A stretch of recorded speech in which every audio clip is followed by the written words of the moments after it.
জিজ্ঞাসাবাদের জন্য ডিবি কার্যালয়ে নেওয়া হয়েছে ঢাকায় চলচ্চিত্রের চিত্রনায়িকা নুসরাত ফারিয়াকে।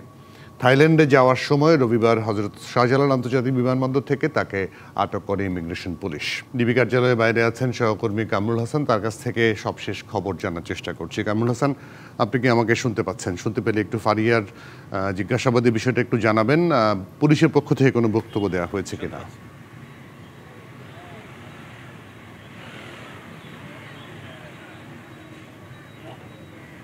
জুয়েল, আপনি যেমনটা বলছিলেন, আজ সকালে কিন্তু যে আলোচিত অভিনেত্রী নুসরাত ফারিয়া থাইল্যান্ডের উদ্দেশ্যে দেশ ছাড়ার সময় কিন্তু তিনি ইমিগ্রেশন পুলিশের হাতে আটক হয়েছেন এবং তাকে আটক করার পরে কিন্তু তাকে প্রথমে ভাটারা থানা পুলিশের কাছে হস্তান্তর করা হয়। এর পরবর্তীতে ভাটারা থানা পুলিশ কিন্তু তাকে ডিবি পুলিশের কাছে হস্তান্তর করে।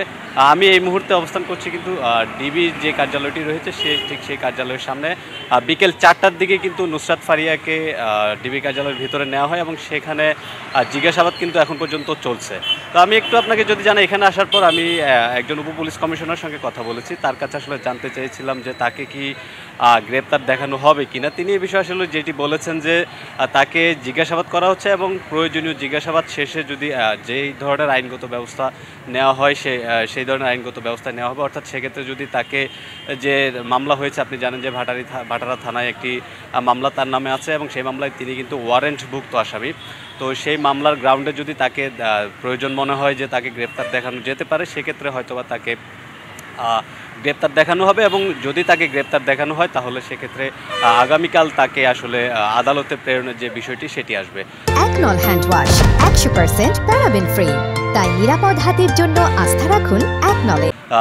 পুলিশের পক্ষ থেকে আসলে এতটুকুই আমরা তথ্য জানতে পেরেছি। আরেকটু জানাই, যদি এই মামলায় আসলে এনামুল হক নামে একজন বাদী, তিনি অভিযোগ করেছেন যে বৈষম্য বিরোধী ছাত্র আন্দোলনের সময় ভাটারা থানা এলাকায় আসলে তার উপর গুলি চালানো হয় এবং তাকে মারধর করা হয়, তাকে হত্যা চেষ্টা করা হয় এবং এই মামলায় কিন্তু যে নুসরাত ফারিয়া যিনি আছেন মডেল, তিনি এই মামলায় আসামি হয়েছেন। পাশাপাশি আরও 17 জন কিন্তু এই মামলায় আসামি হয়েছেন। এর মধ্যে সুবর্ণা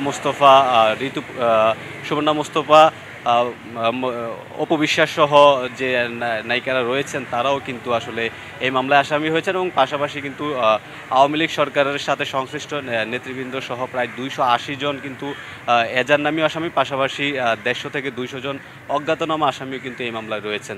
আসলে মোট কথা যেটি বলতে চাই, যদি তাকে গ্রেপ্তার দেখানো হয় সেই সিদ্ধান্তটা আসলে রাত্রেই আসতে পারে।